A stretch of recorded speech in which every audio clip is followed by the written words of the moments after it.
All right, everybody, what's going on? Give me 1 second here.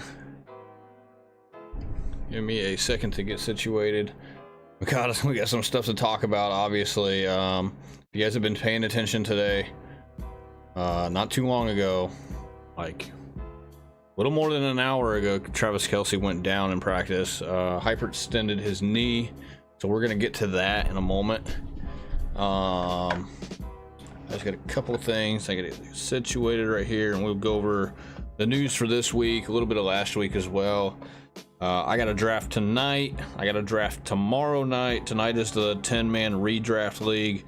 My team has the first overall pick, and so obviously we're gonna try to do our best to make a pretty good team. I do have some, I like to say I have some killers in my league. My league scoring is a little bit different in the redraft. The auction league that I have tomorrow is pretty normal for the most part. It's pretty standard half PPR. We get a couple of bonus points for like guys who go over 100 yards receiving, 100 yards rushing, 300 yards. But for this draft I have tonight, it is a like double point league for out of position scoring, and it's just a redraft, whereas the draft I have tomorrow is an auction league. Yeah, Big Tony, hit me with it, Tony. What's your team?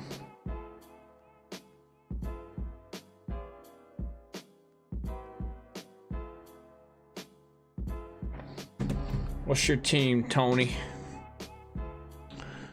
I'll answer questions that you guys have as well. And like I said, I'm going to jump into this news today. I'm going to tell you guys kind of what to expect with some of this injury. We're getting hit with some injury news here like last minute before drafts. And there's a lot of people who drafted, like my uncle who drafted last night. My wife had a draft for her work league on Saturday for her work league. There's people that drafted last week, the week before, and you got this news about Cup. You got the news about Kelce now. Those guys are, if you drafted those guys a week or two ago, you are behind the 8 ball already before the first game has even kicked off. And so, I'm gonna give you guys my thoughts, and I'm gonna let you guys know what I would do in certain situations. It's a little bit different from comparing Kelce and Cup. We'll get into it here in a minute. Tony's got Bijan, Pollard, Higgins, Justin Fields, Hopkins, Pierce, Javonte, Pickens, Dotson, Addison, Mostert, Kincaid, Okonkwo, Charbonnet, Elijah Moore, Eagles D, Nick Folk. What is this, a grandma league? Bijan and Pollard's very, very good.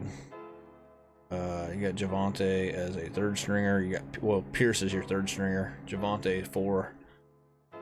Fields at quarterback is good. You're a little light at receiver, but it's not terrible. You got Higgins, Hopkins as your 1 and 2, but you got a really good bench in Pickens, Dotson, and Addison. You get Pickens, Dotson, and Addison. If you get those 3 guys as your 3rd, 4th, and 5th receiver, you're chilling. Mostert is looking like a better pick, since looks like Jeff Wilson's gonna miss the first 4 games. They put him on the PUP list or IR or whatever. So Mostert's looking like a decent pick for you. Kincaid and Okonkwo is a little light at tight end, but I like Kincaid a lot this year. I think if you take Kincaid and you get like a Jawan Johnson and Okonkwo, maybe like a Hayden Hurst, if you get one of those later tight ends that are, pretty good upside to go with Dalton Kincaid, I don't mind the strategy. I think it's a good strategy. Eagles defense should be pretty good. Nick Folk, you could probably get a better kicker, but it doesn't really matter. He says, Grandma, yeah. I need help. Someone offered me a trade in a PPR league. I would give up Waddle and ETN and get Josh Jacobs and Olave. Do I do it? Oh my goodness. It's fair. It's a fair trade. I'll say that. I don't know if you do it or not. If you're asking me would I personally do it, I don't like Jacobs enough to do it. Let's just put it that way. If you think Jacobs will be okay, I would do it. Okay. If you're asking me if I would personally do it, no, because I think Jacobs is going to get hurt. I think he's going to get hit with the injury bug here within the first 5 weeks. I think Olave and Waddle are pretty even. I really think Jacobs and Etienne are pretty even too as far as like draft value. You could argue one or the other. I don't like Etienne's situation really either. I think Bigsby is going to eat into his workload a little bit. I think he's going to eat into it a little bit more than people think as well. Etienne had fumble issues last year. He didn't catch much out of the backfield, and he had fumble issues. He coughed up the ball 5 times, I believe, last year. If he has issues with fumbling, especially inside the red zone this year, whether it's once or twice early on in the season, expect Bigsby to get plenty of like more play coming his way. And Bigsby is a threat to the backfield for Etienne. I think he's one of the biggest backfield threats to any starting running back out of all the rookies that were drafted in the draft this year. So if McLaurin doesn't play this week, is putting Flowers at my flex a safe play? Yes. I don't think McLaurin's going to play this week. I recommend starting Dotson if you have a flex open and you have a tough choice like this guy right here, Big Tony, who's got a pretty tough choice in my opinion for his flex this week, because he's got Dotson, Addison, Pickens. You could argue all 3 of those guys, even Dameon Pierce maybe. You could argue all 4 of those guys to be your flex. So like somebody like Tony, I would tell him to don't even look at the projections. I would tell him to start Dotson as his flex guy. Dotson's a guy who I think is an automatic flex this week if you have him on your team, or he's a top 2 receiver in your line. You know, he's one of your starters if you're a little thin at receiver. They got the Arizona Cardinals, who are going to be terrible. They're 7-point favorites. McLaurin's probably going to miss the game. Even if he doesn't miss the game, I think he'll be a little bit limited. Sam Howell likes Dotson too. He loves to throw Dotson the ball, so Dotson would be my guy at the flex spot this week. Like, it's a no-brainer in my opinion. It is a little tough though if you got like Addison, or if you got even George Pickens on your team as well, like this guy does. So, all right, let's jump into the news here. Swift. This is very. I haven't really been too high on Swift and really any of the Eagles running backs. They did this last year, kind of to a degree. Sanders obviously was pretty decent, but Sanders should have been much better last year than what he was, considering how good the offensive line was, considering just how efficient of a runner he was last year. He should have been better. I think he finished outside the top 12, I believe. He finished like just outside top 10 at fantasy running backs in pretty much every league last year. And he was pretty successful last year as a running back in fantasy and in real life. It says here the Eagles list all 4 running backs as starters on the final depth chart. That's Swift, Penny, Gainwell, and Boston Scott that they're talking about. This is concerning. I think this is going to be the ultimate timeshare running backfield this year. I don't know how much work Swift is going to get in the receiving game. I don't think he's going to get as much as what people think. They don't have a scheme put in place the way that the Lions did, like, whenever he was with the Lions. That's why Gibbs is so good, in my opinion. Gibbs is walking straight into a system that is built for his skill set, because they had DeAndre Swift in town for 3 years, right? This would have been his 4th year if he would have stayed. And so with Swift, and if you go back and look at the way the Eagles ran their offense last year, they don't pass the ball much to the running back. And you have I wouldn't say he's like he's not the best rushing quarterback in the league, but he's top 5. Jalen Hurts is a top 5 rushing quarterback in terms of fantasy. He's gonna get outside the pocket. He's gonna take off and run every now and then. He's gonna steal touchdowns inside the 5-yard line with their QB sneak that they do that is unstoppable. So you can cut all the running backs out on that part too. I mean, he may not sneak as many this year as he did last year, but he's still gonna sneak about 7-8 touchdowns, I would think, somewhere in that ballpark.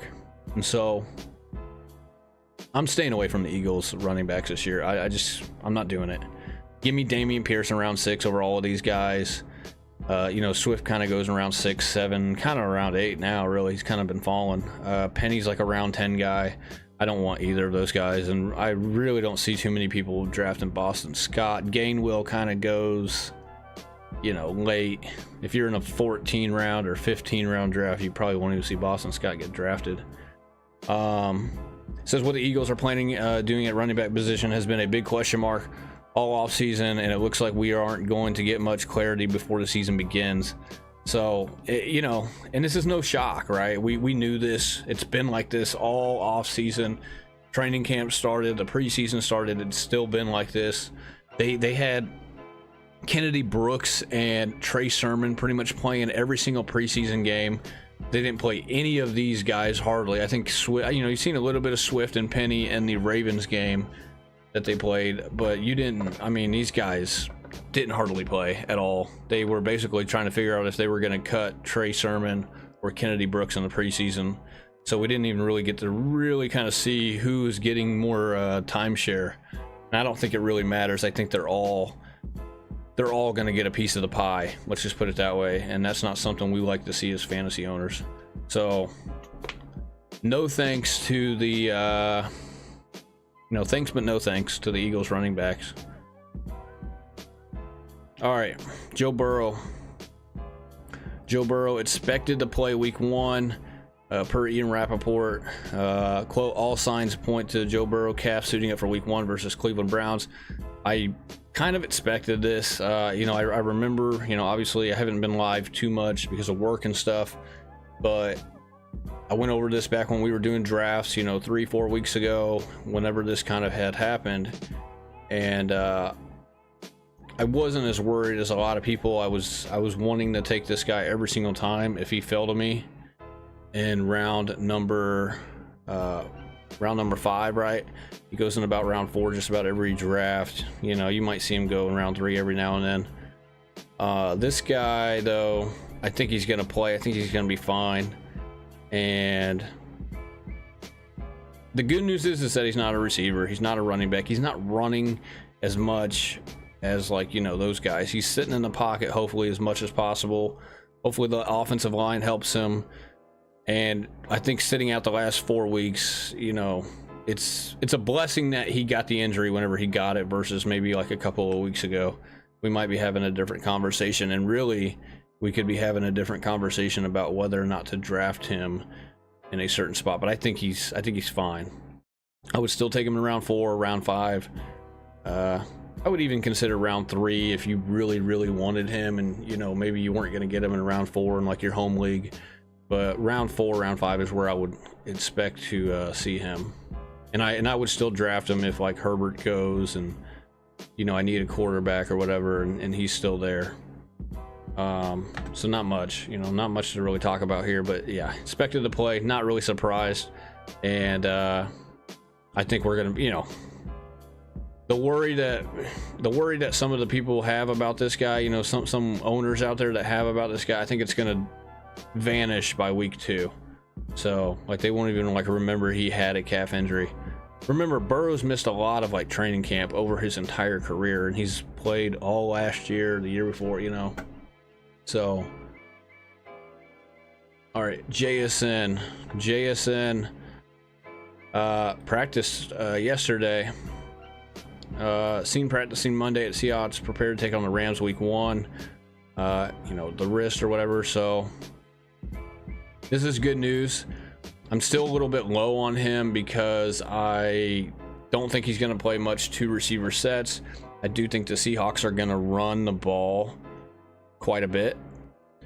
I think, like, a guy like Zay Flowers, I think a guy like Jordan Addison, I think those guys could be a little bit safer picks as far as rookie receivers go, that are kind of, you know, the top rookie receivers in fantasy football, or, you know, the ones that go before all the other ones.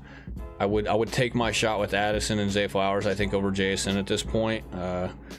In my uncle's draft yesterday, JSN slid quite a bit. So I'm not saying don't draft him, but I'm saying be cautious. I said a long time ago, back in what was it, May, when we were doing Underdog Fantasy Football drafts on the Underdog Fantasy app, I was telling you guys I thought Jason was going too high, and that was when he was going like round 5, like beginning of round 5, middle of round 5. I think he can be good in terms of best ball, so I wouldn't say he was going too high in terms of best ball, but if you use best ball's rankings and then you kind of apply them a little bit to your regular home leagues or your managed leagues or whatever, I would say I wouldn't take him that high. I would not take him like round 5, even really the beginning of round 6. I don't think I would. You're gonna have guys like Pickens, Dotson that are there. Damian Pierce may or may not be there in the home league. I don't know.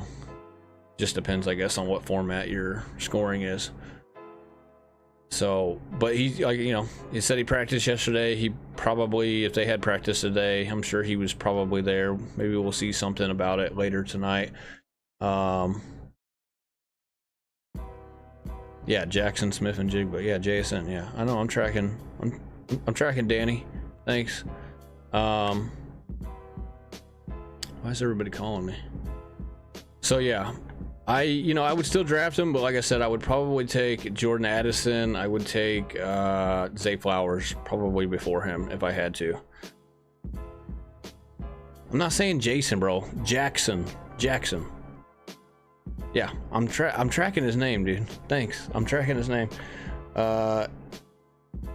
14 team, half PPR, Jahan Dotson or DJ Moore in the flex. Who should I start at tight end? Okay, start Jahan Dotson at the flex this week, if that's who you're asking. We're talking about this week. You could start DJ Moore. Really, you could go with either or. I would take Dotson just because of the matchup. At tight end, Schultz, Dolchich, or Ferguson. I would probably go Schultz.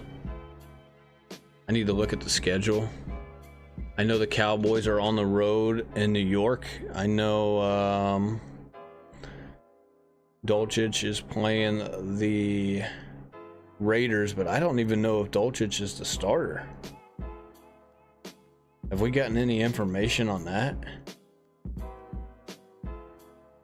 You got Dotson, Pickens, Sky, Thielen, Madison, McKinnon, Kincaid. Who should I start in the flex? It's Dotson for me, dude. It's Dotson for me. Although with the Kelce news, Sky Moore could be a candidate as well. It's kind of pick your poison, man. If you think Sky Moore is going to get a bigger workload, maybe if Kelce ends up missing, you could go that route. Me personally, though, I would play Dotson, especially if McLaurin doesn't play. Of course, you're not going to know that until like Saturday, probably, but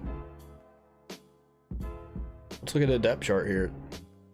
Yeah, they got Adam Troutman, dude, at starter here at Denver. I would not start Dolchich. Whatever you do, do not start Greg at tight end.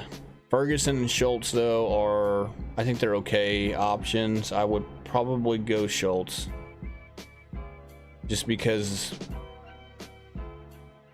Ferguson has a little bit more competition in his receivers. He's got CeeDee Lamb, Brandon Cooks, Michael Gallup, more competition for targets, and Schultz's receiving core isn't quite as good. Houston plays Baltimore, though. They're 10-point dogs, probably 10.5 by now, I would reckon. Yeah, I would go with either of those guys. That's what I would do. All right, let's move on. Amon-Ra St. Brown, ARSB, ankle, practice in full yesterday, was not listed on the Lions' first injury report of the season, so that's good news. Pretty high on St. Brown this year, you guys know that. He should have a monster like 5 weeks. I think it's either going to be him or Gibbs that's going to have a monster 5 weeks, and really both of them could probably have monster weeks together. And really, you know, I was saying that, you know, they're going to have monster weeks up until week 6 because, you know, you got Jameson Williams coming back week 7 after the suspension. But really, I'm not even that worried about JMO, dude. I'm not. I think Jamie, look, I said this like a week ago, a little more than a week ago. I think Jameson Williams is a bust. I really do. I think he's a bust. And I mean, time will only tell. There's been reports I've seen that he's like a one-trick pony, which we kind of knew that. He can run the seam route. He's got elite speed. He can beat you deep, over the top, but that's it. This guy struggled in the preseason. I don't know if you guys watched the preseason before he ended up kind of getting injured and then they shut him down, but he was getting locked up. Like, he was getting locked up on regular routes. His route tree is not Justin Jefferson's route tree. Like, it's nowhere near that. Like, his route tree is not, it's not Drake London's route tree. It's not Garrett Wilson's route tree. It's not Chris Olave's route tree. And he was drafted right next to all three of those receivers 2 years ago in the draft. So those are his peers, right? Those are the guys that we're going to compare him to, because he was drafted right next to those guys in the draft 2 years ago. And right now, like, between London, Wilson, and Olave, and Jameson Williams, right? He's like in a completely different category than those other three guys. It's not even like he's so far behind. Like, I liken Jameson Williams to like a kid who fell behind in school. Like, the kid's still like he went to school, he was in the same grade as Olave, Garrett Wilson, and Drake London, but he's like, he fell behind. He's still in 6th grade while those guys are up in 8th grade right now. You know what I mean? Those guys are like 2 grades ahead of him in terms of, that's kind of how I draw an analogy like that. That's, we're going to compare him to those other 3 guys, and so far he is slacking, and I think he ends up being a bust, if I'm being quite honest. He can't run the routes that those guys around him that were drafted around him can run, and he's got off the field issues. He's had the injury the first year. He's suspended 6 games this year for the gambling stuff. I just, I wouldn't even be worried about that guy if I'm a St. Brown owner or a Jahmyr Gibbs owner. So, and I think both Gibbs and St. Brown can have monster years. I do worry a little bit about St. Brown's health. He's had an ankle injury like every year, it seems like. Should I trade Kupp, Goddard for Kelce and Ayuk? Oh my goodness, Juan. Why'd you draft Kupp? I'm just kidding. Gosh, man. Well, that Kelce news just came down. Hold on. I'm going to get back to your question in a second, okay? I'm going to get back to it in a second. I got 2 more pieces of news to go over. We might dip into some of the news, maybe the last few days, if that I don't have cutouts for. George Kittle sidelined Monday, could miss the opener. I'm honestly kind of surprised about this piece of news. I thought he was going to be fine. I didn't really talk much about Kittle's injury the last week and a half or so. I didn't really think it was that severe, and I thought he was going to be fine. I knew it was a groin injury, which is kind of, groin, hamstring. Those can be kind of concerning for tight ends or receivers. According to Eric Branch of the San Francisco Chronicle, tight end George Kittle was running off to the side during the media open portion of practice Monday, and he could miss the season opener due to the groin injury. What do you want, dude? Get out of here. So, this is kind of concerning. I don't really have much of Kittle. I'm not super high on Kittle. I like Goddard and Hawkinson obviously a lot more. They're kind of roughly around his ADP. Man, this is, if you're a Kittle owner, this is a little concerning. This, if you're on Debo, if you're on CMC, this kind of boosts their value a little bit, especially Debo. I think Debo's going to benefit the most from this if Kittle misses some time, and I think Ayuk could also maybe benefit from this as well. We're just gonna have to monitor this. I don't really have any opinion. I don't have an opinion on it. I think I wouldn't be drafting this guy, obviously. Like if I had a draft tonight, which I do, if you're drafting tonight, if you're drafting tomorrow night, I would not draft him. I would try to go for Goddard. I would go for Pat Freiermuth. You guys know I love Pat Freiermuth. You can get him a little bit later. Dalton Kincaid and Njoku, I like those guys as well. Tight end, it's looking like you might want to wait on tight end this year with this news about Kelce and Kittle.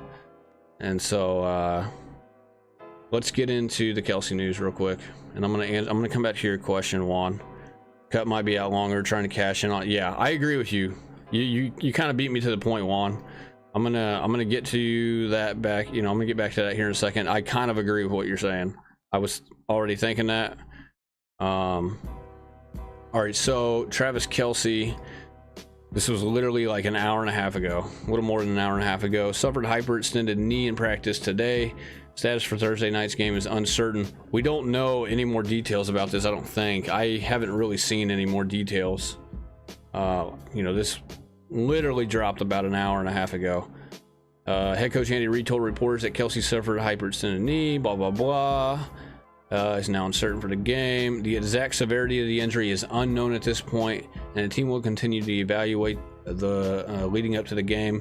Fantasy managers may need to start planning for backup options. Okay, so look, Kelce's been very, very durable over his whole tenure in KC, you know, going on about 10 years. And, you know, he's 34 this year, I believe. So he's getting up there in age a little bit. He's been the tight end wonder, you know, pretty much the whole time he's been in the league, you know, after the first 2 years, you know, basically since Gronk. You know, it's either been Kelce or Gronk every year that's been, it's like, if you don't get one of those two guys, you're gonna, you know, you're gonna have some points to make up at the tight end position.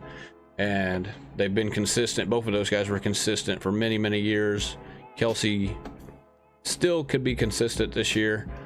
Like I said, we don't know the severity of the injury, so it may not be that bad. So I'm not gonna go like hit the panic button on this. If I am like talking to Kelce owners, I'm not really a Kelce owner. I got a Kelce jersey right here. I'm a Chiefs fan. I love the Chiefs. I love Travis Kelce. The guy is a beast. I would not recommend drafting him in round 1. My uncle had to like pick number 6 last night. We took Tyreek Hill. Of course, I think Kelce went a couple picks before us, so you know we didn't really have the option. But I wasn't going to tell him to take him because I'm not a fan of Kelce in round 1. I'll take him in round 2. Round 1 is just a little too much for me, considering the age, considering really the fact that you know there could be maybe a little bit of a decline this year based off last year, and now we got this, and so I think Kelce could be fine from this. He maybe misses Thursday night game, but he might be back next week. You know, we don't know how bad it is. If it's just like not that bad, he might even play Thursday night. You know, we don't know. A hyperextended knee is not something that as long as there's nothing wrong with the knee, right? As long as he didn't tear the ACL, he didn't tear any of the, you know, the CLs, the collateral ligaments. As long as the collateral ligaments are intact, I would not worry about him at all. And obviously we don't know that information. So put it this way, if it was more severe, let's just say, because we don't know the severity of it, I would venture to say that it's probably not as serious as people think, because if it was, we would have a different report right here.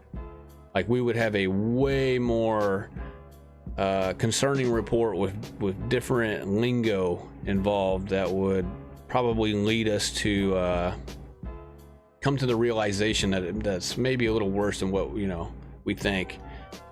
Yeah, MRI tomorrow, and if that MRI comes back negative, the guy may not want to trade him. And so would I trade Cooper Kupp and Goddard for Kelce and Ayuk? I would probably punch it. If you're worried about Kupp like I am, I would punch it.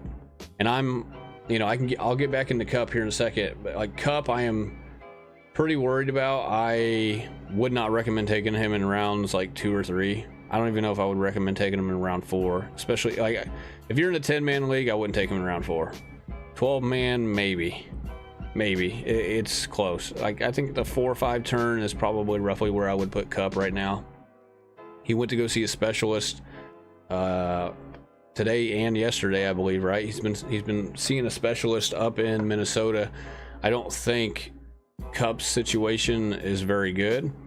He's got a grade 2 hamstring tear, or hamstring pull, strain, whatever, that we predicted, and then later found out that that's what it was. And that's the same thing that Keenan Allen had last year. And then he just had a setback last Thursday. He had a setback, meaning he injured it again. That's what that means, right? You know, whenever you see a report that says setback, that means he re-injured it, basically. And so Kupp's gonna miss this week. He's not gonna play. And I think the reports are basically saying that he is expected to not play. But I'm just gonna go out there and say he's not gonna play. He's not gonna play this week. And he may not play week 2. I know they're saying he could be ready for week 2, but I think there's a good chance he probably doesn't play week 2 either. The thing about Kupp, and I think it's going to be, you know, I think Kupp's injury is definitely more severe than Kelce's at this point, from what we know. And really, we don't know a whole lot about Kupp's severity because they just really haven't told us anything other than the fact that he had a grade 2 and then he re-injured the grade 2 after he had sat out for about 3.5-4 weeks. And so look, Keenan Allen had a grade 2 after week 1 last year. He was the same age. He was 30 years old last year. Cooper Kupp is 30 this year. They're both the same age, basically. Hamstrings are very concerning for receivers in particular. Think of Julio Jones. Think of Keenan Allen last year. And Keenan Allen, it took him a ton of time to get over that injury. I believe he came back week 7 from the hamstring, and then in week 7 I think he had like a compensation injury. He ended up, like, I think it was his ankle, if I'm not mistaken, that basically sidelined him from week 7 to 10, and then he came back and played week 11.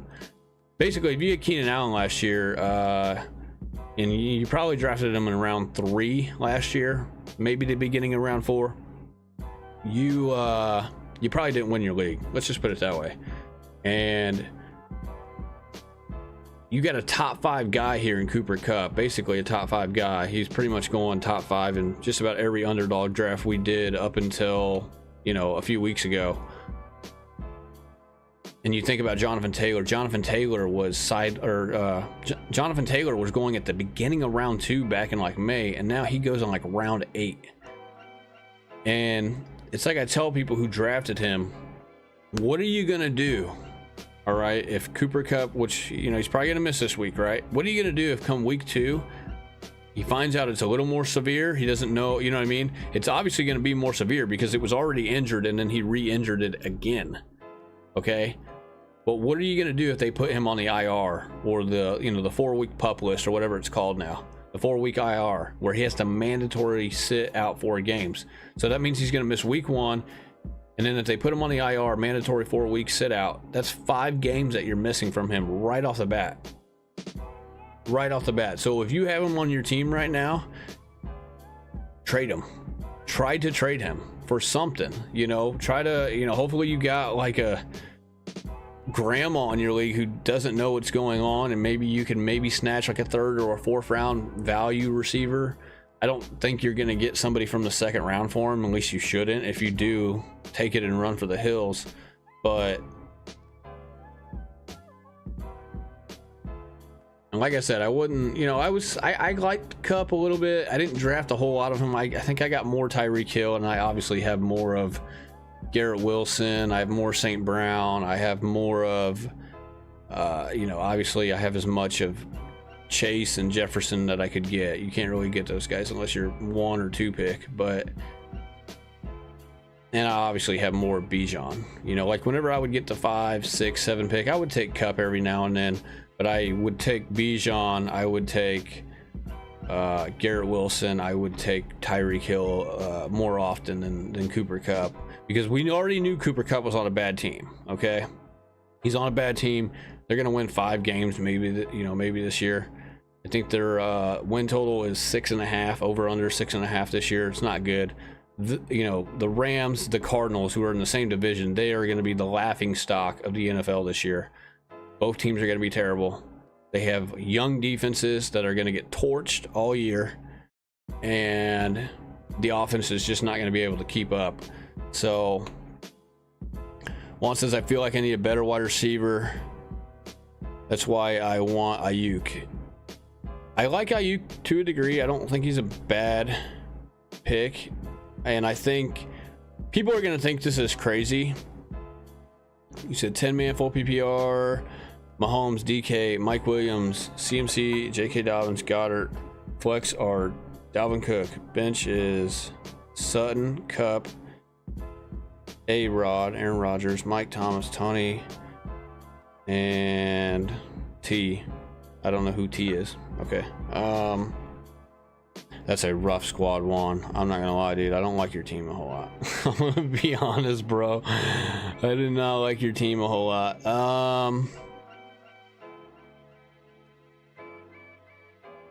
Because I don't like Dobbins at all, and I don't like DK and Mike Williams that much.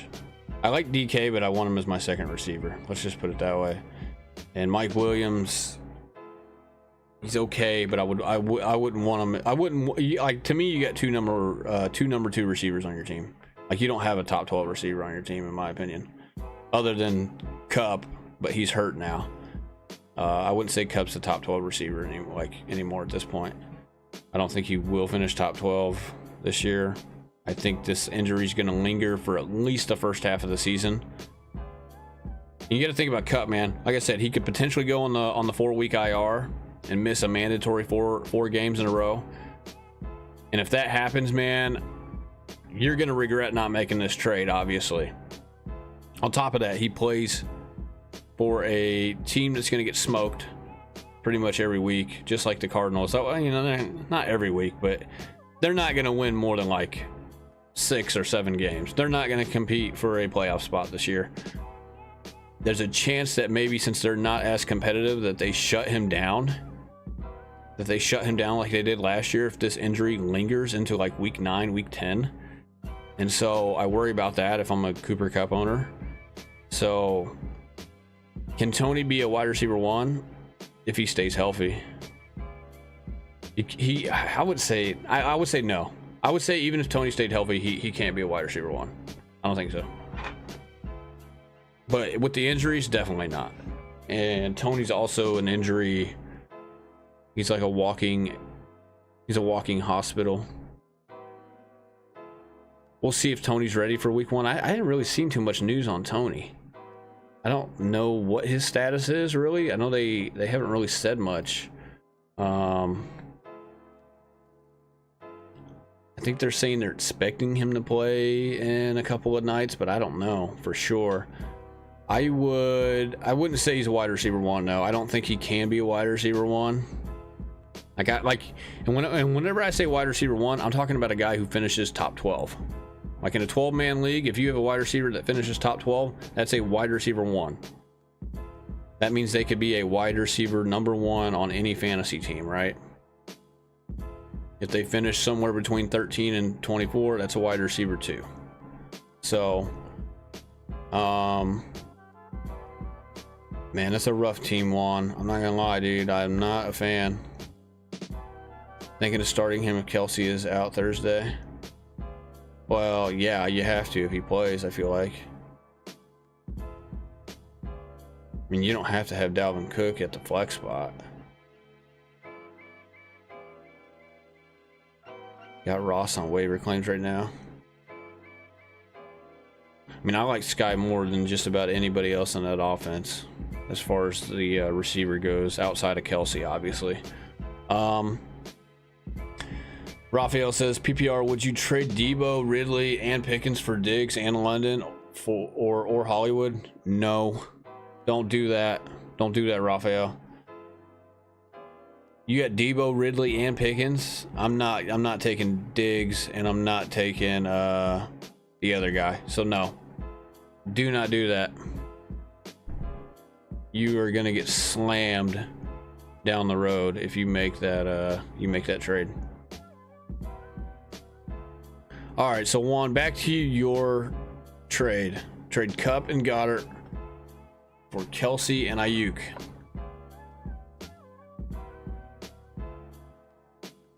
I would probably do it. If it was me, I would probably do it. Because, and don't get me wrong, a hyperextension's not, it's not the worst injury, and it's not the, it's not the one that, It's like super like a nothing burger. But if Kelce's knee is still intact, which I guess we'll find out tomorrow, I'm assuming if it wasn't, like if he tore his ACL or something, or one of the collateral ligaments, I feel like we would know by now, because they can do a test. The doctors can do a test where they sit him up and they kind of like pull on their knee a certain way, and if it like moves at all, they know one of the collateral ligaments is probably either torn or, you know, strained or something, right? So I feel like we would have more information on that right now with the, you know, as far as the knee goes. Cup, we already know what Cup is. I know a lot of people say like, well, we really don't. We really do though. He had a grade 2 hamstring pull on August 1st, a month ago, literally a month ago. And then he just re-injured that same hamstring that, by the way, guys, it's on the same leg. It's on the same freaking leg right here that he had the tightrope ankle surgery on from the grade 3 ankle sprain last season. He also had the grade 3 ACL tear, MCL sprain, grade 2 a few years ago. That's on the same leg. This is the same leg. So he's compiling injuries on the same leg over time. And this hamstring, grade 2 hamstring strain, is probably a result of a compensation injury to the ankle surgery he had in January. So Rams will probably shut him down if they start the season bad.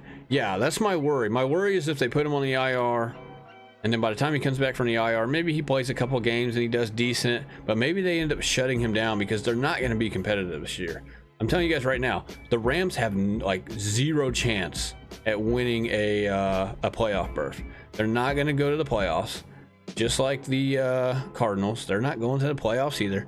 The Rams have like arguably one of the worst defenses in the league next to the Cardinals.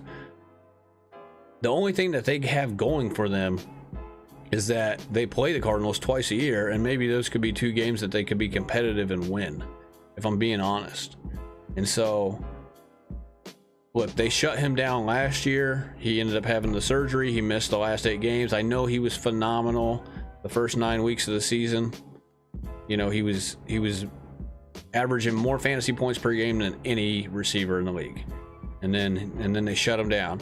But if he goes on the IR, look, this guy's not going to play week 1. If he comes back week 2, I wouldn't guarantee it, but I would say there's a strong chance that he tweaks it again, or he doesn't really come out of that game 100%, and then maybe he could miss week 3.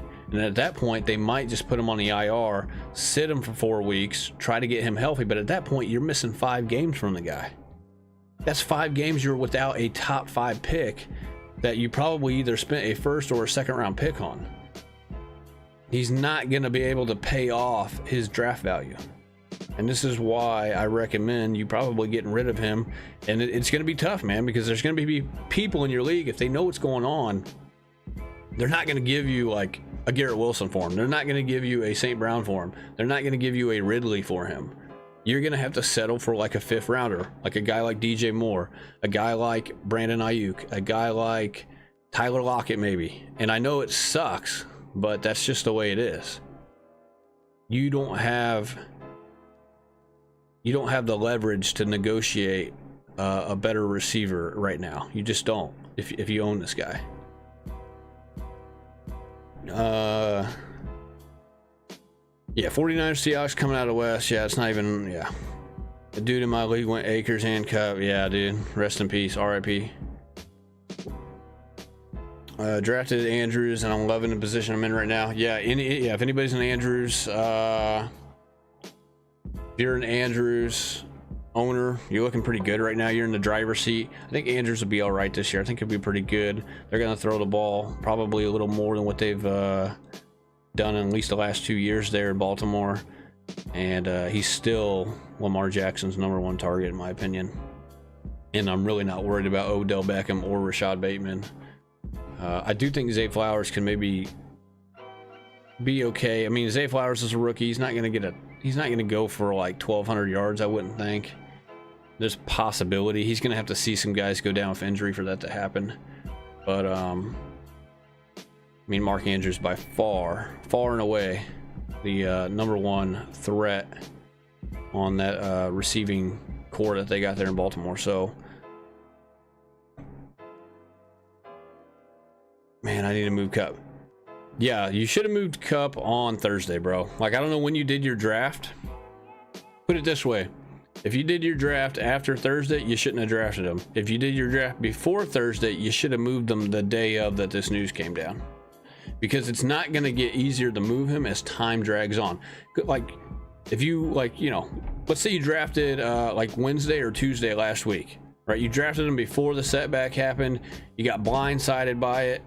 And you're like, crap, what do I do next? You should have probably moved them that day on Thursday whenever the setback news came down.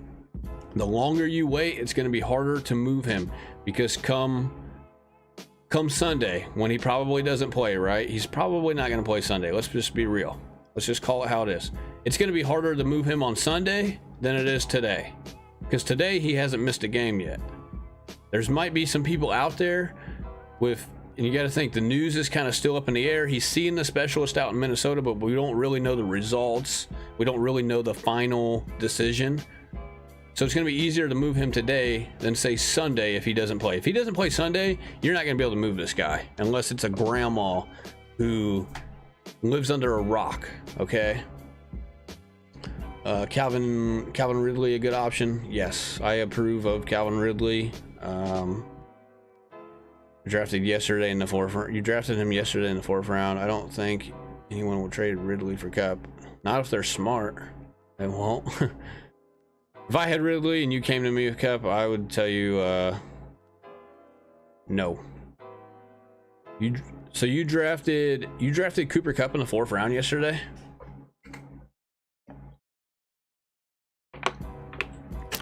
See, I wouldn't have probably taken him in the 4th round, dude. I have a draft tonight, and I told my partner, I was like, if he's there in round 4, we're not taking him. I was like, I might take him if he falls like round 6, but round 4 or 5, just not interested. I just don't want to. I don't want to take the risk. I'd rather let somebody else take that risk. I don't even think he's going to fall to round 4 or 5 in our draft, though. Anyways, I think somebody's going to take him in like round 3. So you drafted him in round 4. What's your team again, Juan? Juan, give me your team again. What is it? It's, never mind. I got it right here. Yep, Mahomes, DK, Mike Williams, CMC, J.K. Dobbins, Goddard. Bro, what is going on here? How did you get him in round 4? Who was your 1st, 2nd, and 3rd rounder? You took CMC round 1, I'm guessing. You had to take Mahomes round 2 or 3. Who would have been your 3rd round pick if it wasn't Cup? Please don't tell me you took DK or Mike Williams in round 3, dude. I mean, DK's technically a round 3 guy. Mike Williams is definitely not. So DK was there in round 3. I guess I could understand it, but who did you take DK over? Who did you take DK over? I took JT in the 7th round. Oh, that's who this is. This is supposed to be JT. So you got JT and Cup and Tony. The only thing you're missing is like, the only person you're missing right now is Jerry Jeudy. You'd have all the injured players on your team, or holy cow, bro. I'm sorry. I don't mean to be rude to you like that, but holy cow, bro.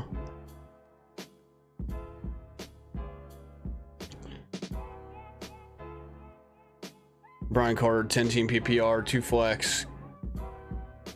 QB Allen, tight end is Mark Andrews, running back Saquon, Javonte, JT, Breece Hall, Elijah Mitchell, Bigsby, Algier. Dang, you got a lot of running backs.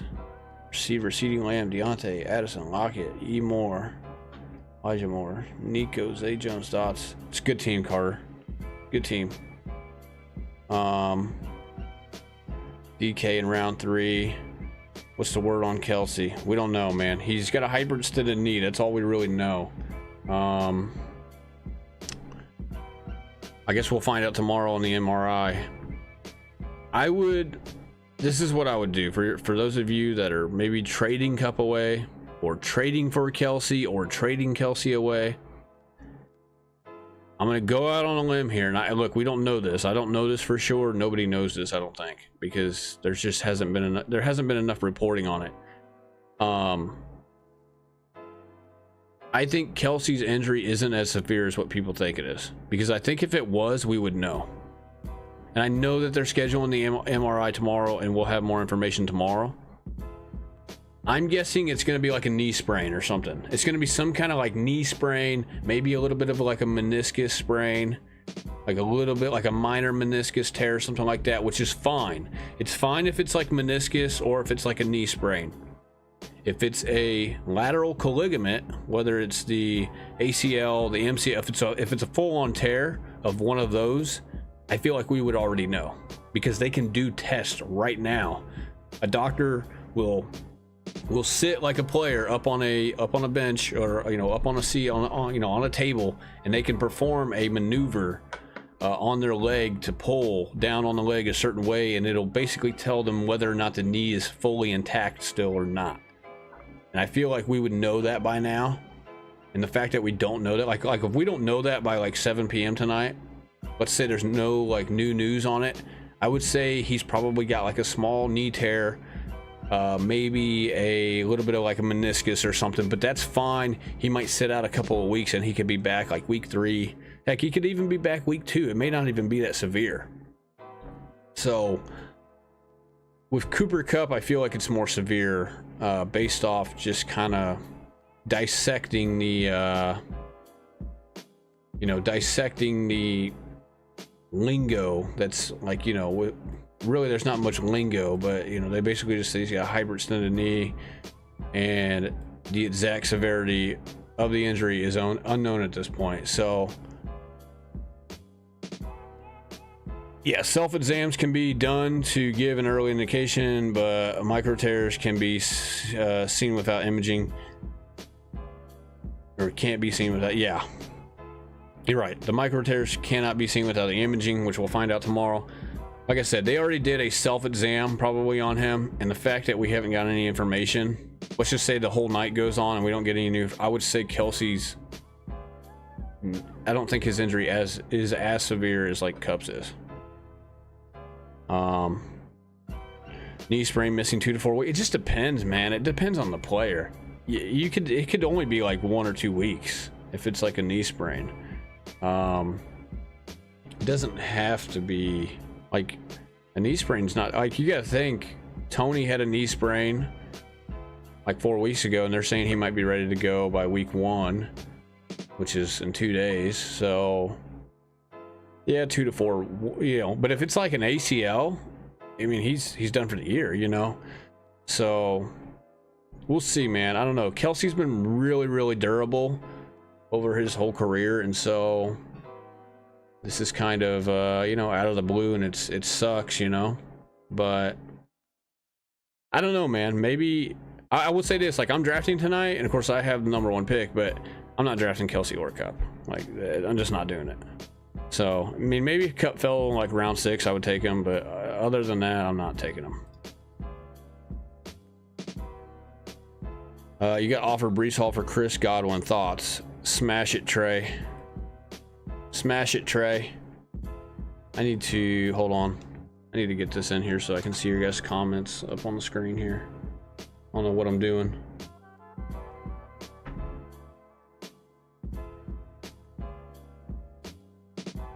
Yeah, smash that right now, Trey. I'm not very high on Godwin anyways. He plays for the Bucks. The Bucks suck. Austin Davidson, man, I just sold Hawkinson in Dynasty because I bought Kelce. Any streamers worth a crap till Kelce is back? It depends on who's out there. I would try to go get Juwan Johnson.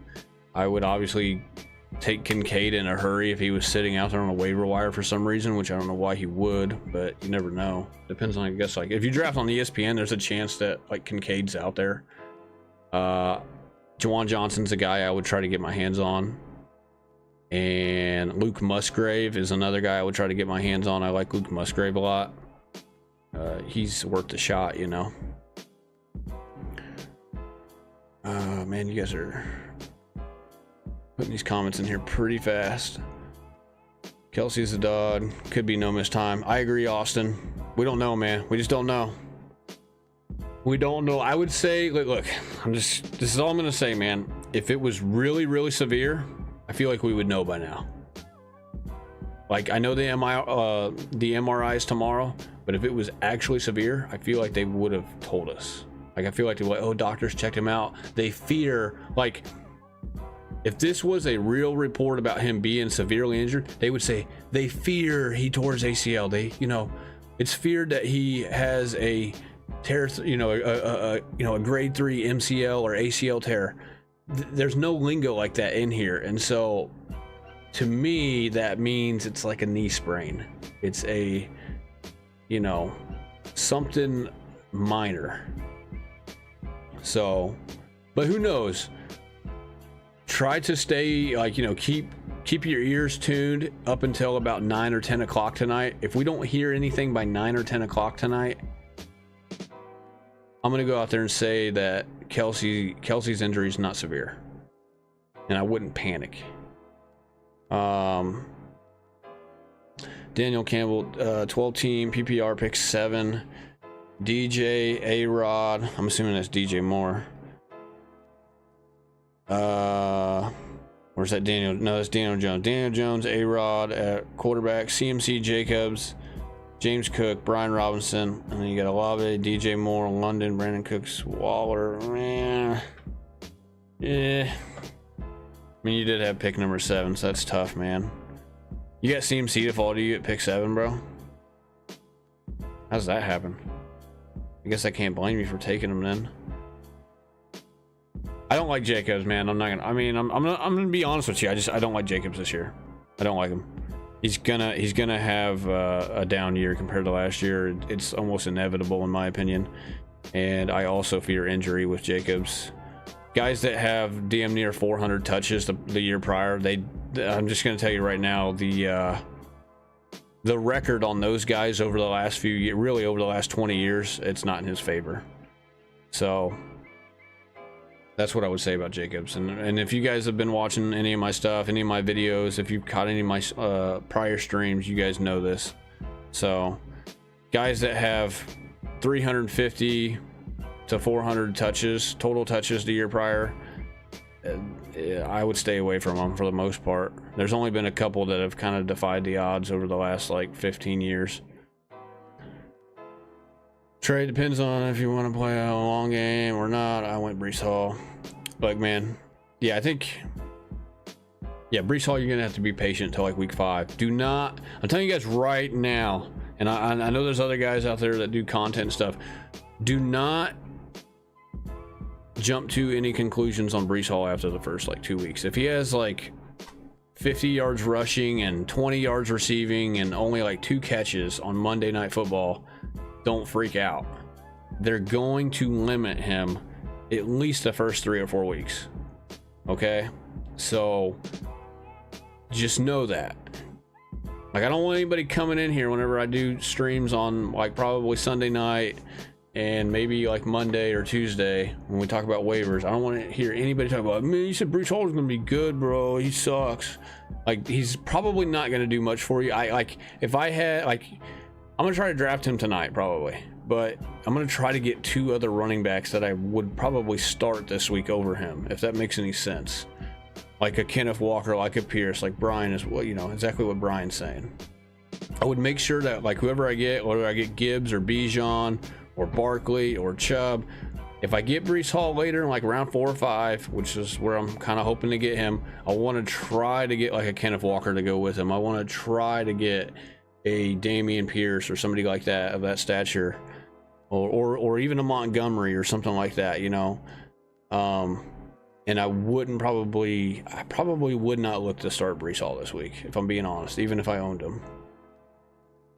Bucks gonna end up with Caleb Williams. No, the Cardinals are gonna end up with Caleb Williams, not the Bucks. You can see severe stuff on a CT as well, and it doesn't take near as long. Yeah, CT scan, CAT scan. Start to Montgomery, Pierce, Dotson, Walker. Start Walker and Dotson. If I had to choose 2 out of that, I'm taking Walker and Dotson. But it's tough because I like Pierce. Pierce I wouldn't start. They play Ravens. They're 10-point dogs. They're going to be passing a little bit in the second half, probably. Try to catch up. I'm not saying Pierce can't catch the ball, but we don't know how much they're going to use him in that role. Walker has the Rams, who are going to suck. Dotson has the Cardinals, who are going to suck this week. Give me Dotson and Walker for starting 2 of those.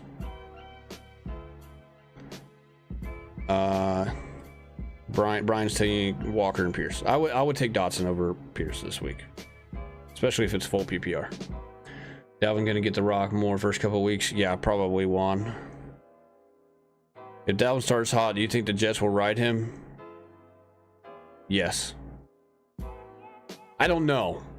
I would say, put it this way, man, and we're gonna see, man. And like, I also would say don't be shocked if like Breece Hall has a pretty decent game too.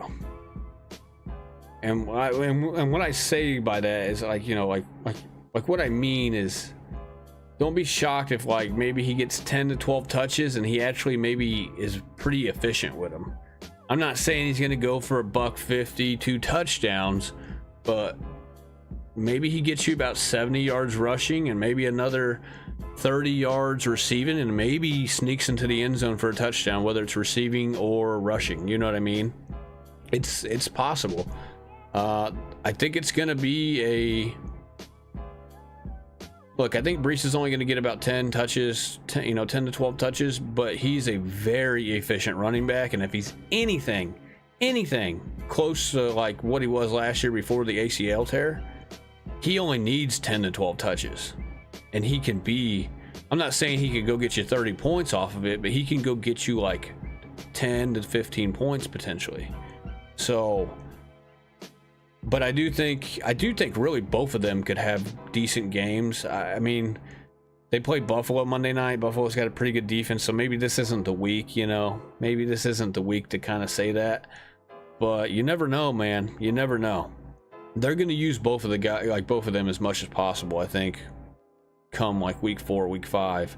I think, you know, you're going to see Garrett Wilson catch a couple touchdowns here and there, but I think a lot of the offense is going to be through both of those guys, especially come week 3 and 4, week 5, you know. Brian says, any trade suggestions with my team? Let me look at your team again.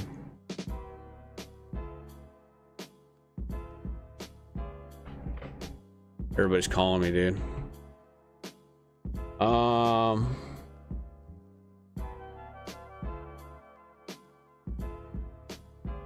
would try to move Jacobs, dude. Oh wait, this is Daniel's team, bro. I'm looking at the wrong team. Daniel, try to move Jacobs. You're talking about this team, Brian? Allen, Andrews, Saquon, Javonte, JT, Breece Hall, Mitchell, Bigsby, Algier, CeeDee Lamb, Deontay, Addison, Lockett. I would try to go get another running back if I was you. I do like Bigsby. You know, I think Algier's a good guy to have on your roster in case something happens to Bijan. And I like Breece Hall. I don't like Javonte and JT as like your 2-3 or whatever. I mean, JT, you should have JT on the IR, so maybe you have an open spot. I think you're good at receivers. CD, Deontay, Addison, Lockett. That's a pretty good 4 guys. Really 5. I like Elijah Moore as your 5th guy, and Nico, and Zay Jones. Yeah, you're good at receiver. This is the thing. You have so many good receivers that I would try to move maybe one of the receivers to get a running back is what I would do. You don't need to do anything with Josh Allen. You don't need to do anything with Andrews. Keep Saquon. Do not let go of Saquon. I don't like Javonte as your second running back. He's going to split time with P. Ryan, and I think he's a little bit of an injury risk. We'll find out, though. But either way, he's not. I don't think there's any chance that Javonte gets the full workload this year.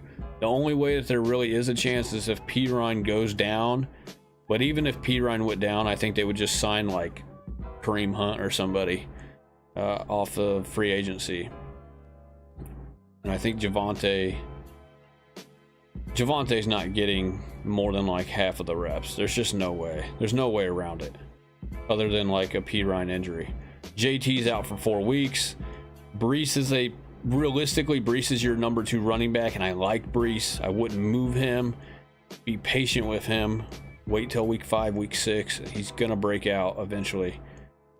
As long as he stays healthy, obviously. I shouldn't have to say that, but as long as he stays healthy, he will break out. Week 4, week 5, week 6. There's a chance that maybe Cook goes down with maybe a small injury too. That's all it's going to take, guys.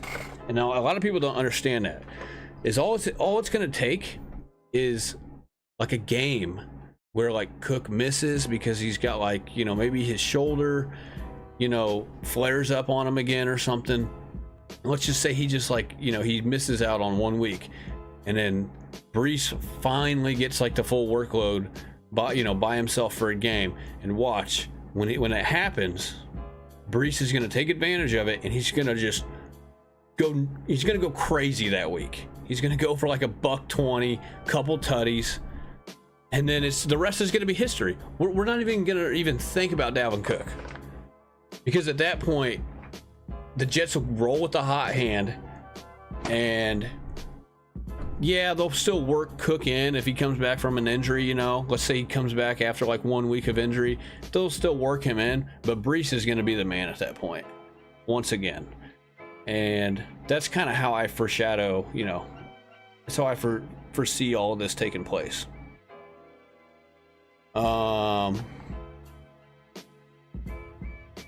Tebow, rate my squad. I got Fields, A-Rod. So Brian, try to move one of those receivers, like one of your 3rd or 4th receivers, like a Deontay, like Addison even. Try to go get like a good running back. And when I say good running back, try to get like a Pierce. Try to get, I mean, you could maybe stoop for like a round 3 guy maybe, or round, I don't know. You could maybe get Mixon, maybe. He's kind of round 4. So I would stoop for one of those guys with one. I mean, you have so much depth at the receiver position. I would try to get another running back just in case. Tebow says, rate my squad. Fields, A-Rod. Okay, Saquon, Kenneth Walker, Pierce, Montgomery, Gibson, Tyreek, Ridley, Dotson, Addison, Tony, Andrews, Laporta. What is this, a grandma league? Nice team, bro. Nice team. I don't have really anything else to say. You got Tyreek and Ridley, and you got Dotson and Addison as your flex. Like, you could start either of those 3 week in and week out. Tony is even really probably a good pickup considering that the Kelce news today, and you have all these other guys in front of him, so you don't really have anything to worry about with his injury status. You got really good running backs as far as I'm concerned. Fields and A-Rod's pretty decent. Andrews and Laporta is pretty good too. Yeah, good team. 10-team PPR. Yeah, that had to be a 10-teamer. There's no way that's a 12-teamer. But 10-teamer, hey, I got a 10-team league tonight, so usually the 10-teamers are usually pretty stacked if you know what you're doing, and you had a pretty good team right there. That should compete for the championship this year. Wendigo, I got Kelce. Should I start Komet or pick up the Chiefs backup tight end and start him? You're talking about Noah Gray, obviously. 1 second. Man, I would try to go get like Luke Musgrave. Is he like Luke Musgrave? I would rather have Luke Musgrave. I would take a chance with him. I would rather take a chance with somebody like Juwan Johnson. I would maybe even take a chance with somebody like Gerald Everett over Komet and Noah Gray, if I'm being honest. I would explore those 3 guys I just named. Musgrave, Juwan Johnson, and Gerald Everett. And Dalton Kincaid, which I'm sure somebody's got Kincaid on their team, but you never know. If it's ESPN, dude, he might be out there on the wire. I would explore those guys, see if I could pick up one of those guys. I like Noah Gray, but I don't know how much. He doesn't have a whole lot of. I mean, he's decent. I think he's getting better. He's, you know, he's obviously been behind Kelce. Well, I think he's going into year number 3 this year. He's at a Duke. Kelce actually speaks highly of Noah Gray, so maybe. I just don't know how much Mahomes likes him. You know what I mean? Like, how much does Mahomes go to him is the question. So, all right, Williams says he's got a 12-team half PPR. How do you like my team? We got Josh Allen, Diggs, DK, Pacheco, Connor, Deontay Johnson, Andrews, benches, Tyler Algier, Roschon, Eli, Sky Moore, Gabe Davis, Mingo, JT on the pup. Or you know, you got JT on your IR. Okay. I don't mind the Buffalo Bills stack. I'm not a fan of it, but it's not terrible. It could pay off this year. DK's your number 2.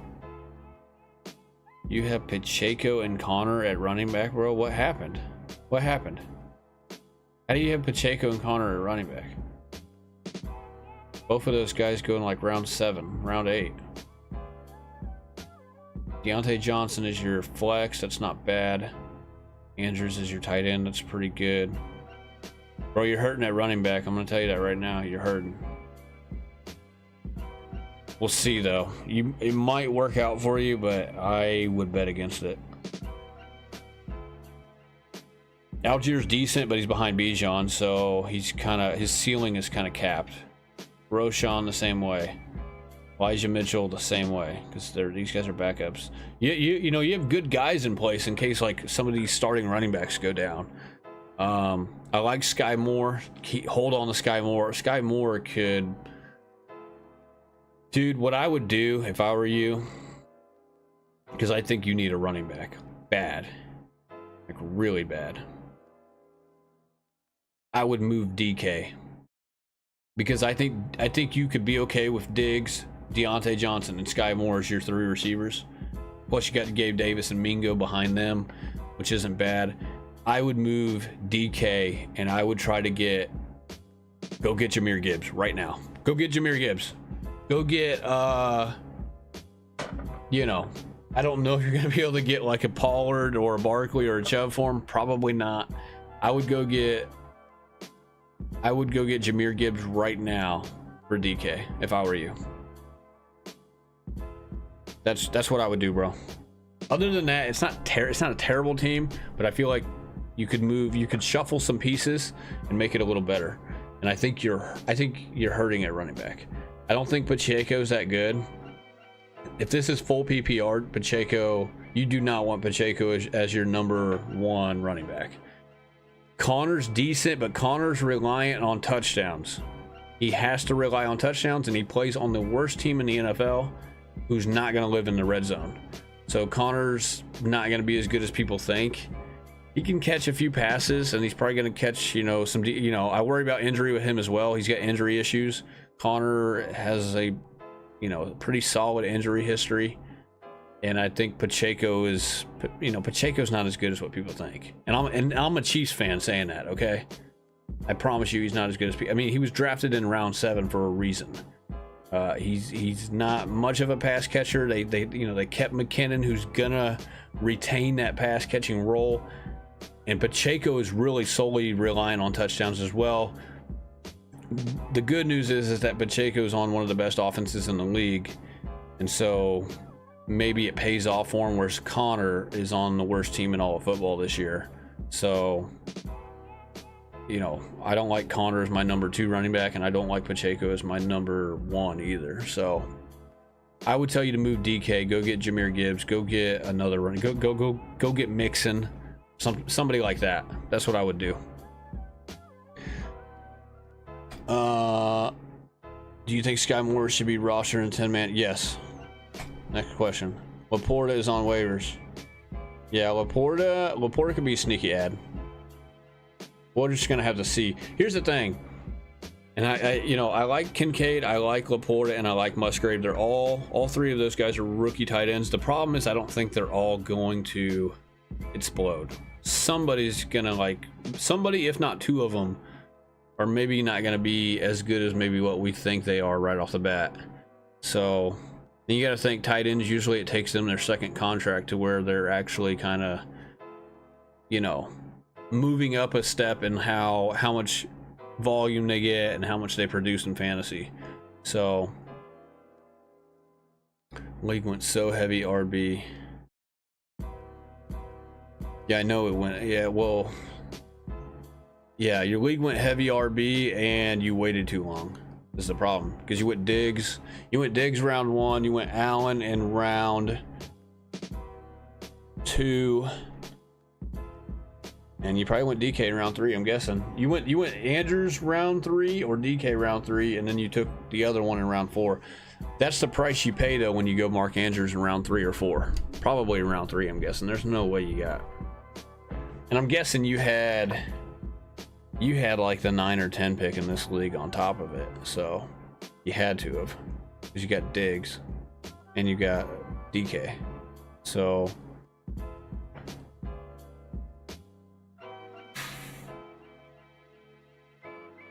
I'm not drafting tight ends early, man. I was not a fan. I've never been a fan of, like, Kelce. I don't advise taking him in round 1, especially after today, but I never really did in the first place.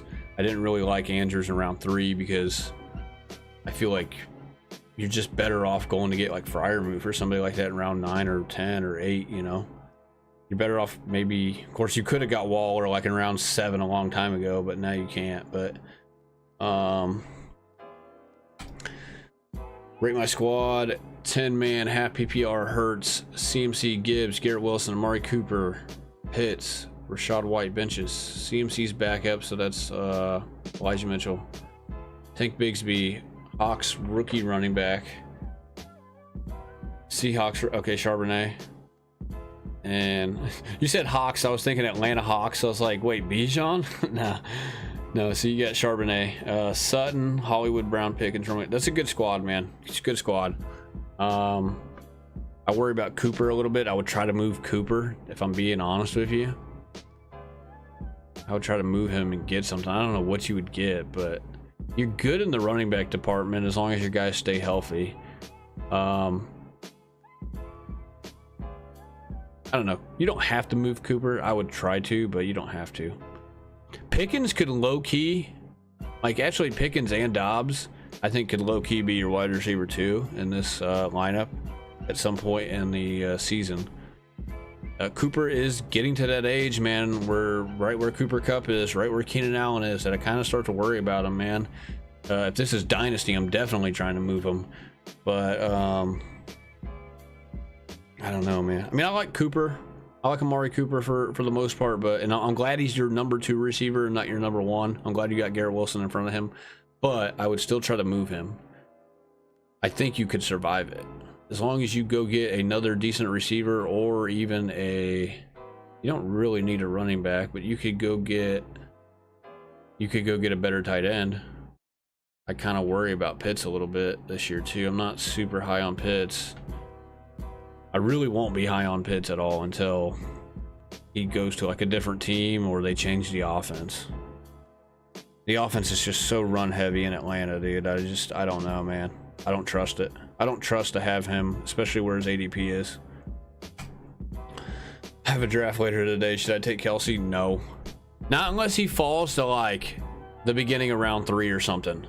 Like if you like let's say you're picking towards the beginning of the draft. Let's say you have a top 3 pick. Don't take him in round 1, obviously.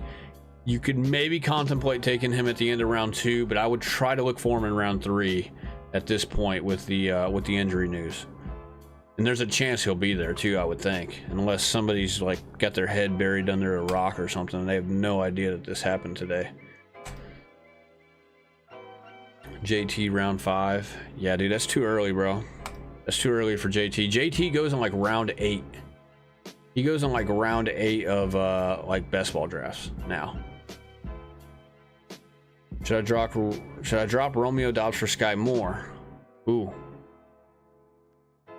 Drop. Good grief, man. You can't drop that guy because you got CMC. I was gonna say drop Elijah Mitchell, but you can't because you got CMC. I would not drop Elijah Mitchell if I had CMC.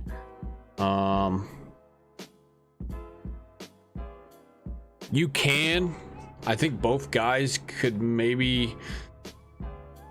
I would, but it's tough, man. I think Dobbs is a decent player. Sky Moore was drafted higher than Dobbs was in the draft, and he is on a better team as a better quarterback. So, yeah, I would take the upside with Sky Moore, and I would, yeah. And if I had to drop anybody on your roster in Septivis, I would take, yeah, I would take him and drop Dobbs. I don't think you could drop anybody else at this point. You might be able to drop Hollywood Brown here in a few weeks. We'll see. I don't know. I doubt it. I'm sure he'll be fine, but got JT at round 10 in a keeper league. How are we feeling about the value? That's good value, Brian. Good value. Should I drop Komet for Everett? When to go? If you want to. Is that your top tight end? Wendigo, is that your top tight end, or do you have like one in front of that guy? No problem, man. No problem. Yeah, I would do it, man. Like I said, Sky Moore, he's a higher drafted talent out of the actual draft, and he plays on a better team with a better quarterback. And they're saying he's playing in 2 receiver sets, and then now you factor in the Kelce news. There's definitely more upside with Sky Moore than there is Romeo Dobbs, in my opinion. But I do think Romeo Dobbs could be a little bit of a breakout candidate, potentially, that a lot of people don't see coming as well. So, it's just tough, man. I wish you just had another roster spot where you could just roster both of them, to be honest. Yeah, Cameron, send it. You have Kelce. Okay, that's right. Yeah, you have Kelce. Yeah, do it then. Everett's got a better quarterback, and they're going to pass the ball more in LA than they will in Chicago. And Kellen Moore's had like a top 10 tight end every year he's been an offensive coordinator in Dallas. So I don't mind Everett, and I don't mind Jawan Johnson. Cubanito, yeah, I agree. Jawan Johnson, I've been kind of throwing his name around the last half hour as well. All right, Cameron's 14, right? 14 man PPR, full PPR. Burrow, Javonte, Bijan, Devontae Smith, London, Goddard, Zay Flowers, Brian Robinson, Elijah Moore, Charbonnet, Jalen Warren, Zay Jones, Marvin Mims Jr. Yeah, it's decent. For a 14 man, yeah, it's pretty good. I don't like Javonte, but you never know. You got Robinson though, and Jalen Warren, and Charbonnet though, so you could be okay. You could surprise. You got 2 decent receivers. I like Burrow. I like Bijan, obviously. Goddard's actually a good tight end to have. Goddard's kind of like the Kittle, I think, of last year, this year. He's kind of the guy that you can get in like round 6, 7 that probably pays off his ADP and then some, I think, this year. And then you also got Zay Jones and Marvin Mims. That's good. And you got Flowers. Yeah, that's a good team, Cameron. That's a good team. I would like a better running back number 2, or I would at least like P. Ryan as a handcuff to Javonte if I went that route. But having Brian Robinson Jr. might be a good security blanket. And I think Jalen Warren's going to, I think, man, and I'm telling you guys, you know, I liked Najee a lot this year. I really kind of still do, but I do like Jalen Warren, man. Jalen Warren is going to surprise some people this year, I think, especially if something happens to Najee. If Najee goes down, Jalen Warren is the league winner of this year. It's not even close. He's a league winner. So I would recommend going to get Jalen Warren in every single draft that you do. Try to get him in like round 10, 11, 12, somewhere in that ballpark. I'm going to try to get him tonight in our league. So I recommend you go. That guy is a clear-cut league winner if something happens to Najee. So I'm just letting you guys know. If you guys got any more questions, let me know now. I'm going to probably go offline here in like 5 minutes, man. I'll answer some last minute questions, and then I gotta go. I gotta prep for this draft. I got a draft in like 3 hours. I got a couple things I need to check and go over, and I also got some people I need to call back. I got a couple of chores I need to do before I head out. So, and I really just need to, you know, get ready to go as well. So if you guys have any more last minute questions, let me know. I'm gonna do a Madden stream probably tomorrow or something, unless like some news, well, even if some news comes down, we'll talk about it whenever I'm playing Madden or something. I'll do a Madden stream at some point tomorrow, probably like in the afternoon. And then I also have my auction draft tomorrow night as well, and I'll let you guys know how this one went tomorrow that I'm doing tonight, and then I'll be going into the auction draft tomorrow night. So we are very, very close to draft time for tonight and for tomorrow night. So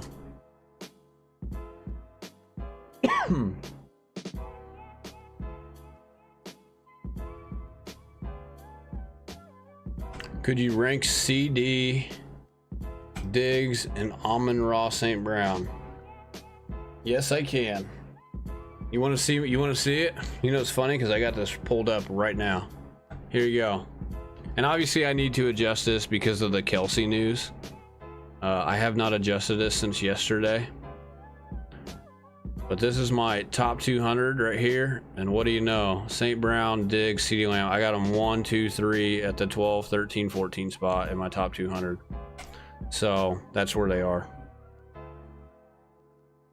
But it is debatable with St. Brown's, you know, he practiced yesterday. He's kind of been dealing with a little bit of a minor ankle. I still kind of do like him over Diggs and Lamb, but it's, you know, you can't go wrong in my opinion. Like if somebody took Diggs, like, yeah, I took Diggs over St. Brown, I'm not going to knock you. If you took Lamb over Diggs, I'm not going to knock you. I have them 1, 2, 3 in order in this top 200 at the 12, 13, 14 spot. So that's where I got them, man.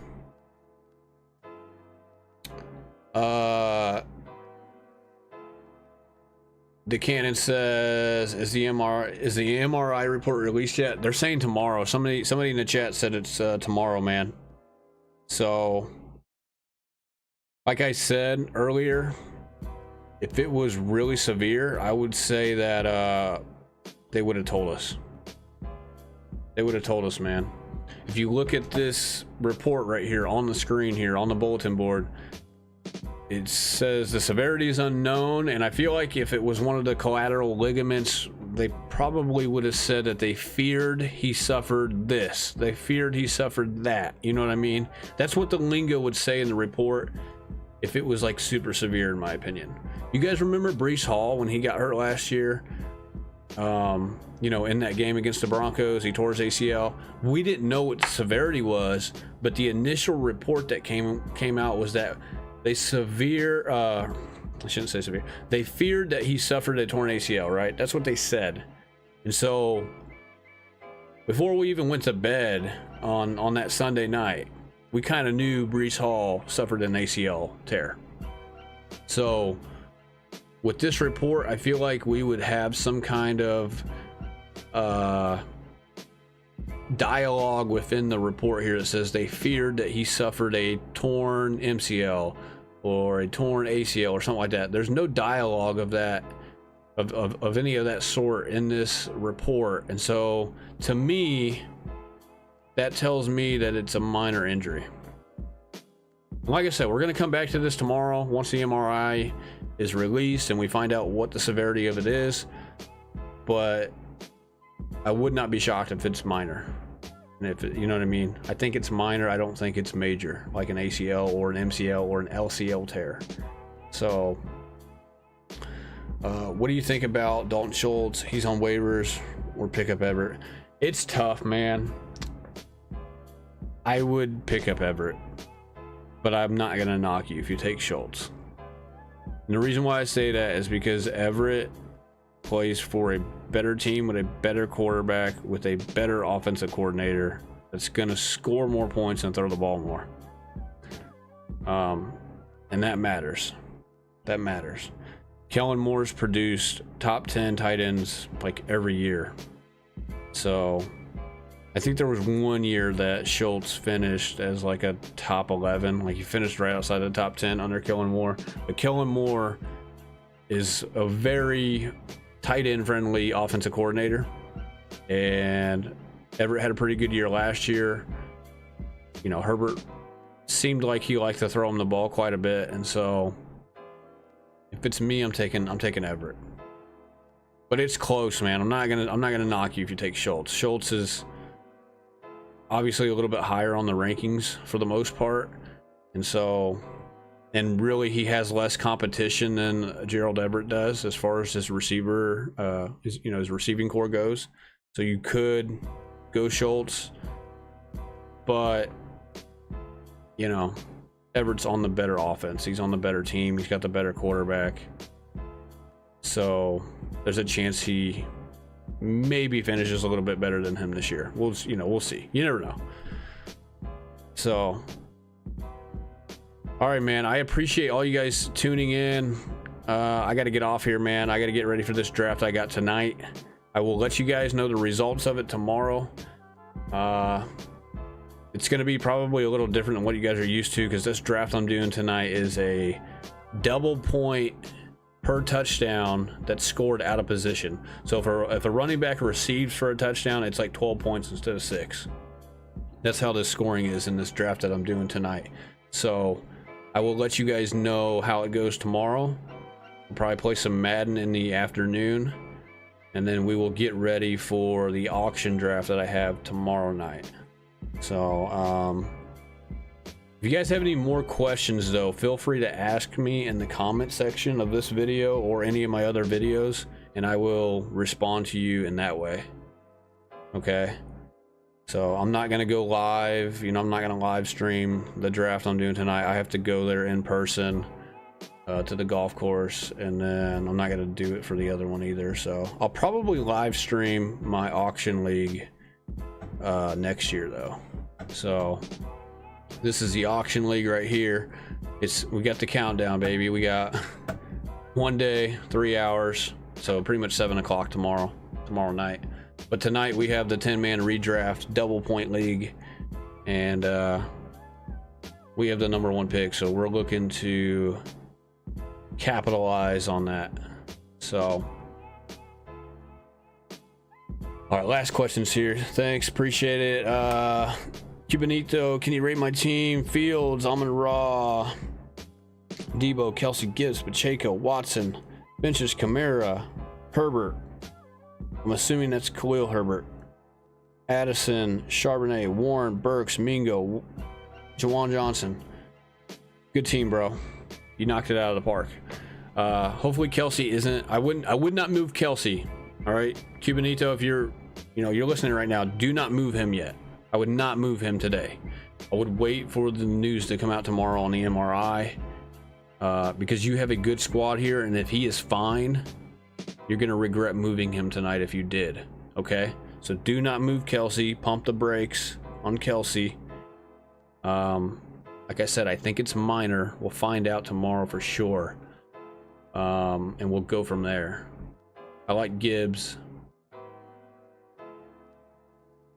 I'm assuming that's Christian Watson, right? As your, you could maybe use another running back. I don't mind Pacheco as your second running back, though. It's not the worst. Plus, you got Kamara, who's going to come back probably into the starting lineup after week 3.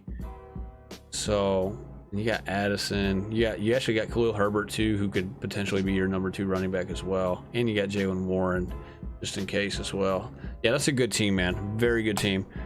I will catch you guys tomorrow. Like I said, we'll let you guys know how the draft turned out, and we'll play some Madden, and I'll answer any questions you guys have tomorrow as well. I appreciate all of you guys tuning in. Go ahead and hit the like button. It'll help me out, and I would greatly appreciate it. And subscribe to the channel if you are new. I do have some Madden videos out right now if you guys want to go check those out. They're kind of funny. And I also have I don't have too many videos out on fantasy stuff. I mostly just kind of do the live stream stuff, because I'm pretty busy during the week, you know, working 5 days a week and stuff. So I will catch you guys tomorrow, though. I appreciate all you guys tuning in. Peace out. We'll catch you guys tomorrow, man.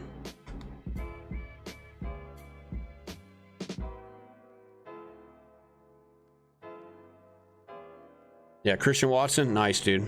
Nice.